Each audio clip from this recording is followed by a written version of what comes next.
반갑습니다, 여러분. 4월 28일 수요일 아침 묵상에 오신 것을 환영합니다. 오늘 말씀 출애굽기 13장 1절에서 22절 말씀 함께 살펴보겠습니다. 여호와께서 모세에게 일러 이르시되 이스라엘 자손 중에서 사람이나 짐승을 막론하고 태에서 처음 난 모든 것은 다 거룩히 구별하여 내게 돌리라.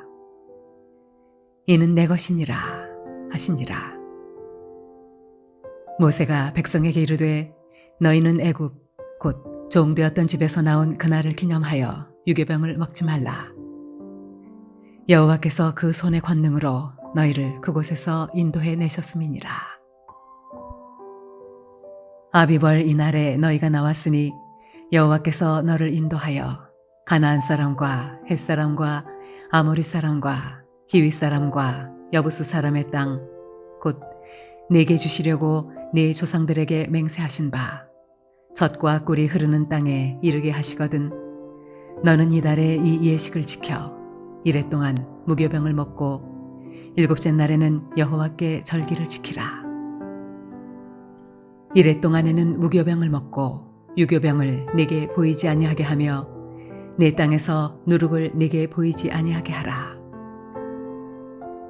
너는 그날에 내 아들에게 보여 이르기를 이 예식은 내가 애굽에서 나올 때에 여호와께서 나를 위하여 행하신 일로 말미암음이라 하고 이것으로 네 손의 기호와 네 미간의 표를 삼고 여호와의 율법이 내 입에 있게 하라. 이는 여호와께서 강하신 손으로 너를 애굽에서 인도하여 내셨음이니 해마다 절기가 되면 이 규례를 지킬지니라. 여호와께서 너와 네 조상에게 맹세하신 대로 너를 가나안 사람의 땅에 인도하시고 그 땅을 내게 주시거든 너는 태에서 처음 난 모든 것과 내게 있는 가축의 태에서 처음 난 것을 다 구별하여 여호와께 돌리라. 수컷은 여호와의 것이니라. 나귀의 첫 새끼는 다 어린 양으로 대속할 것이요 그렇게 하지 아니하려면 그 목을 꺾을 것이며 내 아들 중 처음 난 모든 자는 대속할지니라. 후일에 내 아들이 내게 묻기를 이것이 어찌 됨이냐 하거든 너는 그에게 이르기를 여호와께서 그 손의 권능으로 우리를 애굽에서 곧 종이 되었던 집에서 인도하여 내실세 그때 바로가 완악하여 우리를 보내지 아니하매 여호와께서 애굽 나라 가운데 처음 난 모든 것은 사람의 장자로부터 가축의 처음 난 것까지 다 죽이셨으므로 태에서 처음 난 모든 수컷들은 내가 여호와께 제사를 드려서 내 아들 중에 모든 처음 난 자를 다 대속하리니 이것이 내 손의 기호와 내 미간의 표가 되리라. 이는 여호와께서 그 손의 권능으로 우리를 애굽에서 인도하여 내셨음이니라 할지니라. 바로가 백성을 보낸 후에 블레셋 사람의 땅의 길은 가까울지라도 하나님이 그들을 그 길로 인도하지 아니하셨으니 이는 하나님이 말씀하시기를 이 백성이 전쟁을 하게 되면 마음을 돌이켜 애굽으로 돌아갈까 하셨음이라.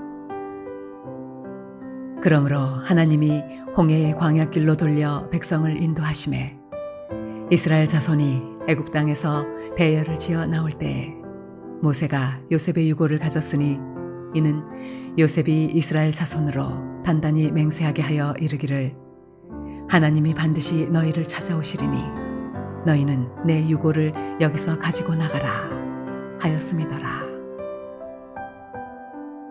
그들이 숲곳을 떠나서 광야 끝 에담의 장막을 치니 여호와께서 그들 앞에서 가시며 낮에는 구름 기둥으로 그들의 길을 인도하시고 밤에는 불기둥을 그들에게 비추사 낮이나 밤이나 진행하게 하시니 낮에는 구름기둥 밤에는 불기둥이 백성 앞에서 떠나지 아니하니라. 자, 오늘 우리가 살펴볼 말씀은 하나님께서 애굽 왕 바로를 완전히 꺾으시고 이스라엘을 애굽에서 꺼내시는 데까지 이미 12장까지 완성하셨습니다. 이미 바로는 모든 것을 포기했고 내려놓았고 나가라 라고 명령까지 내린 상황입니다. 이제 나가면 됩니다. 그런데 그 나가기 전 마지막 하나님께서는 이스라엘 백성에게 오늘 본문에 보시면 두 가지의 명령을 내리고 있는 것을 보게 됩니다. 오늘 본문은 무교절을 지키라 라는 명령으로 선포되어지지만 그 속에 우리가 이스라엘이 반드시 알고 지켜야 할 두 가지의 사실을 전하고 있습니다. 이건 출애굽을 위한 것이 아니라 출애굽 후에 만들어질 이스라엘, 새로운 이스라엘을 위한 기초를 하나님께서 그들에게 요구하면서 명령하고 있는 바입니다. 그 명령 두 가지, 첫 번째는 뭐냐 하면 태의 첫 것은 하나님의 것이다 라는 걸 기억해라 라고 말하는 겁니다. 이건 앞으로 오고 올 모든 역사 속에서 이스라엘뿐만 아니라 하나님을 신뢰하고 믿는 모든 자들이 기억해야 할 것이기도 합니다. 태의 첫 것, 이것이 어떻게 그들에게 인정될 수 있었냐 하면 장자의 애굽의 첫 것, 장자, 바로의 장자로부터 맷돌 가는 여인의 장자 이르기까지, 그리고 태의 모든 짐승의 첫 것까지 전부 다 하나님이 심판하셨던 마지막 재앙이 그들 모두에게 내리시는데, 이스라엘에게만큼은 그들을 사람의 생명으로 취하는 게 아니라 하나님께서 대신 레위인들을, 그 장자를 대신해서 내 것으로 삼겠다, 이렇게 하나님이 선언하신 것입니다. 바로 거기서부터 유래되어져서 시작되어진 하나님의 명령인데요. 그래서 모든 이스라엘 백성이 사실은 하나님이 창조하신 하나님의 창조물, 하나님의 것이죠. 그건 이스라엘뿐만 아니라 모든 인생과 모든 만물이 다 그렇습니다. 그런데 그걸 잊어버린 모든 백성에게, 특별히 이스라엘 백성에게 하나님께서 이 명령을 하심으로써 기억하라, 너희는 하나님의 것이고 하나님의 백성으로 이 땅을 사는 것이다 라는 걸 하나님께서 강조하실 뿐만 아니라 오고 오는 그 모든 세대에게 알려주시기 위해서 이스라엘의 역사 속에 심으시는 하나님의 첫 번째 작업이었다라는 거죠. 이스라엘의 장자는 레위인으로 대신되어졌습니다. 그 이스라엘 전체 장자의 숫자보다 레위인 숫자가 조금 모자랐기에 나머지는 값으로, 돈으로 갚아서 하나님께서 이스라엘의 모든 장자를 내 것으로 삼고 레위인을 특별히 그 대표로 뽑아서 내 것으로 삼았습니다. 그리고는 이스라엘에게 레위인들을 위해서 10분의 1을 드리는 그 명령을 이후의 율법에서 내리게 되죠. 생각해보면 이건 장자를 하나님께 맡겼기 때문에 그 장자에 대한 몫으로 10분의 1을 드리는 것이라 생각해보면 그 또한 맞는 일이다라는 생각이 들기도 합니다. 어찌됐든 이스라엘의 장자는 레위인으로 대신되어져서 하나님 앞에 드려지게 됩니다. 그래서 이제는 레위인은 이스라엘이지만 이스라엘 것이 아니라 하나님의 것으로 명확히 구분되어지고 이스라엘도 그를 손댈 수 없는 그런 하나님이 구별한 존재처럼 되어집니다. 사실은 이스라엘 전체 모두가 다 사실은 하나님의 것인 걸 상징하는 대표성이 레위에게 있는 것이죠. 이렇게 하나님께서 그들에게 태의 첫 것은 하나님의 것이다, 이렇게 명령하신 이유는 하나님과 너희의 관계를 영원토록 기억하게 하기 위해서 그들의 문화 속에, 그들의 법칙 속에 새겨 넣으신 하나님의 명령이었다, 이렇게 우리는 받을 수 있습니다. 그들은 하나님께서 우리의 생명의 첫 것을 구속하셨다, 이건 우리 모두를 구원하셨다는 것이고 우리 모두를 소유하셨다는 것과 마찬가지가 되는 겁니다. 장자를 소유하신 그분은 그 대대 모두를 소유하신 왕이시며 주인이시다라는 사실이 확립되는 것이죠. 그래서 이스라엘은 하나님의 것인 겁니다. 그리고 뿐만 아니라 하나님은 그 장자를 죽이시는 게 아니라 대속하심으로 구원하셨다. 그래서 구원의 주이시다, 죽음 대신 우리에게 생명을 주신 주님이시다라는 사실을 하나님은 이스라엘에게 깨우쳐 알게 하셨다라는 사실입니다. 그러므로 태의 첫 것은 하나님의 것이다, 이것을 출애굽하는 첫 번째 순간에 하나님께서 그들에게 알려주신 것은 이제는 그들이 살아갈 앞으로의 삶이 어떤 삶인가, 어떻게 살아야 하는가에 대한 명령을 하고 계신 거죠. 여러분, 우리도 예수 믿으면 그때부터 어떻게 삽니까? 이제는 더 이상 다른 어떤 기준이 아니라 하나님 말씀이 내 기준입니다 라고 그 기준을 따라 살아가는 삶이 되지요. 그리스도인의 삶은 바뀌는 겁니다. 삶의 중요한 기준선이 이제는 하나님 말씀으로 내게 다가오셔서 그 기준으로 삽니다.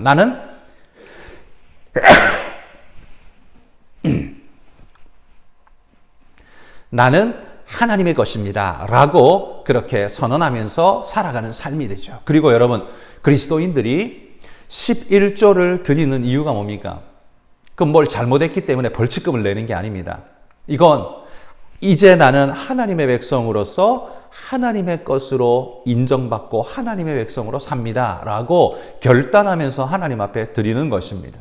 하나님께 드리는 우리의 예물일 뿐만 아니라 하나님이 나의 주인이시라는 믿음의 고백이고 뿐만 아니라 하나님은 내 모든 것의 주인이십니다. 그 중에 10분의 1을 주님이 내 주인이심을 인정하고 고백하면서 그 증표로 주님 앞에 드립니다. 마치 그런 마음으로 하나님 앞에 드리는 겁니다. 세상은 이걸 굉장히 이상하게 볼 수밖에 없을 겁니다. 그들의 논리와 그들의 이해는 우리와는 완전히 기초가 다르기 때문에 그들의 이해를 가지고 성도들이 교회의 여러 문제를 보려 한다면 반드시 문제를 만들게 될 것입니다. 여러분, 우리의 기초석은 하나님의 말씀이라는 사실을 기억하고 하나님이 만드신 하나님의 신앙 공동체, 이 공동체가 무엇을 향하고 있고 어디로 어떻게 가야 할지에 대해서 우리는 하나님이 기준입니다를 선언하면서 가는 사람들이다라는 사실을 잊지 마시기를 바랍니다.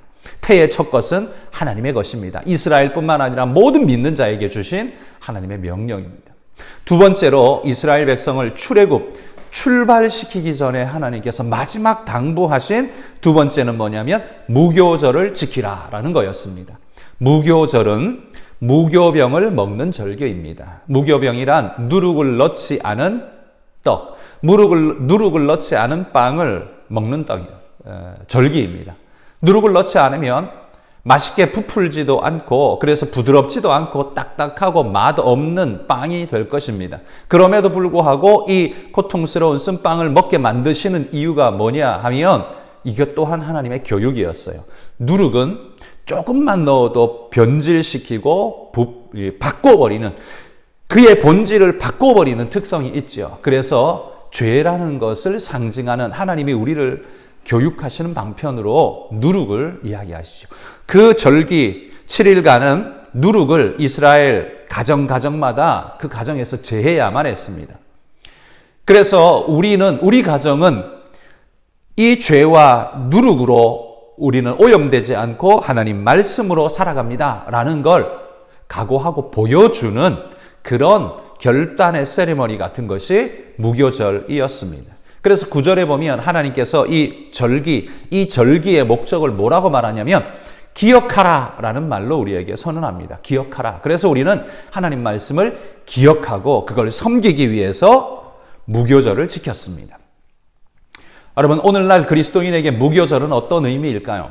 저는 누룩을 제하라는 이것이 모든 그리스도인에게 선언하신 죄악을 너희 삶에서 제하라. 하나님 앞에서 하나님이 보실 때 네 삶의 죄가 너를 변질시키고 너를 부패시키고 너를 잡아먹는 일이 없게 하라. 그 결단으로 살라라는 하나님의 명령이라고 믿습니다. 그래서 무교절은 유대인들의 절기였지만 그리스도인에게는 하나님 앞에 성결함으로 말씀대로 살겠습니다. 죄를 제하는 삶을 살겠습니다. 라는 결단을 보여야 하는 바로 그 삶이 그리스도인의 삶이라는 거죠. 이건 하나님이 내 주인입니다라는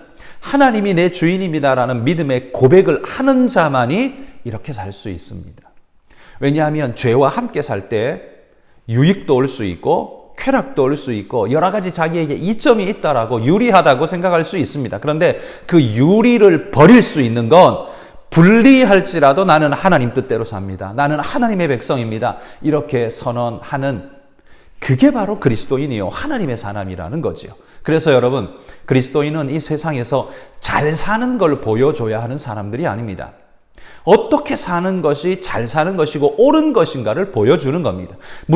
그들의 기준인 물질적 부유함을 보여주는 게 아니라 옳고 바름의 삶을 보여줌으로써 우리의 삶과 사회를 어떻게 건강하게 할 수 있는지, 무엇이 하나님 뜻인지를 보여주는 그런 증인의 삶이 그리스도인의 삶이라는 사실을 꼭 기억했으면 좋겠습니다. 오늘 하나님께서 그들을 출애굽으로 떠나보내시기 전 마지막으로 그들에게 하신 기억하라 하며 주신 명령, 태의 첫 것은 하나님의 것이다. 무교절을 지키며 누룩을 제하라. 이 두 가지는 여러분 유대인들의 삶의 문화적 전통으로 뿌리내리는 것이 되었지만 이것은 영적으로 우리에게 귀중한 신앙적 메시지를 주는 중요한 하나님의 명령이라는 사실을 기억하고 오늘 이 시대에 새 이스라엘로 거듭난 이스라엘로 살아가는 우리 모든 그리스도인들이 바로 이런 하나님의 언약의 말씀을 지키며 하나님 나는 당신 말씀대로 하나님 말씀대로 살아가겠습니다. 결단하며 그 모습 보여주시는 그런 믿음의 일꾼들이 다 되시기를 주의 이름으로 축복합니다. 오늘 같이 기도할 때 이 제목으로 함께 기도하죠. 하나님 내가 살아가면서 내가 하나님의 것이라는 사실을 세상 만방 가운데 보여주며 부끄러워하지 않으며 그 믿음으로 살아갈 수 있도록 인도해달라고 내가 결단하며 그렇게 살겠다고 그렇게 살 때에 손해와 어려움이 있지만 하나님의 이름으로 내가 이겨내겠다라고 선언하는 그런 믿음의 일꾼이 되게 해달라고 기도해 주시고요. 또한 니제리의 손영희 선교사님 위해서 기도해 주십시오. 안식년으로 귀국하셔서 충분한 쉼과 치유의 시간이 될 수 있도록 하나님 축복해달라고 기도해 주시면 감사하겠습니다. 같이 함께 기도하겠습니다. 하나님 아버지 감사합니다. 연약한 우리에게 하나님의 은혜를 더하사 죄 가운데 악 가운데서 건져내시고 하나님 백성 주님의 백성으로 삼아주심을 감사합니다. 죄와 악이 우리를 삼키려 할 때 하나님 우리가 주의 백성이라는 사실을 기억하고 우리 삶에서 누룩을 제하는 그런 거룩한 하나님의 백성이 되도록 하나님 인도하여 주옵소서. 오늘도 하나님 말씀을 따라 믿음으로 살아가기를 소원합니다. 아버지 하나님 온전하신 주의 은혜와 성령의 능력으로 우리를 붙잡으시고 하나님 이 바로의 수중 아래 있었던 이스라엘처럼 오늘도 여전히 세상과 물질 아래에 매여 있는 오늘 이 시대를 살아가는 우리가 오직 하나님의 백성임을 선언하며 살아가게 하여 주옵소서. 하나님 감사합니다. 오늘 이 하루도 주님 우리 일생 속에서 주님이 우리의 주인 되심을 명확히 인정하고 깨달으며 주님 앞에 그런 믿음의 고백으로 이 땅을 살아갈 수 있도록 하나님 무교절을 지키라는 그 명령, 태의 첫 것은 내 것이라는 하나님의 명령을 우리도 기억하고 그렇게 믿음으로 살아낼 수 있는 하나님의 백성이 될 수 있도록 인도하여 주옵소서. 세상의 가치 기준이 교회를 삼키고 교회의 성도들마저도 세상의 가치 기준으로 말씀과 교회를 판단하려고 하는 이 위험한 시대 속에 하나님 진정한 그리스도인이 되어서 하나님의 몸된 교회를 지키고 말씀을 지켜가는 하나님의 백성들이 다 될 수 있도록 하나님 우리 성도들을 지켜 인도해 주옵소서. 이 하루도 하나님의 성령의 은혜 가운데 붙잡아 주시기를 소원합니다. 축복하시고 함께하여 주옵소서. 예수님 이름으로 기도합니다. 아멘.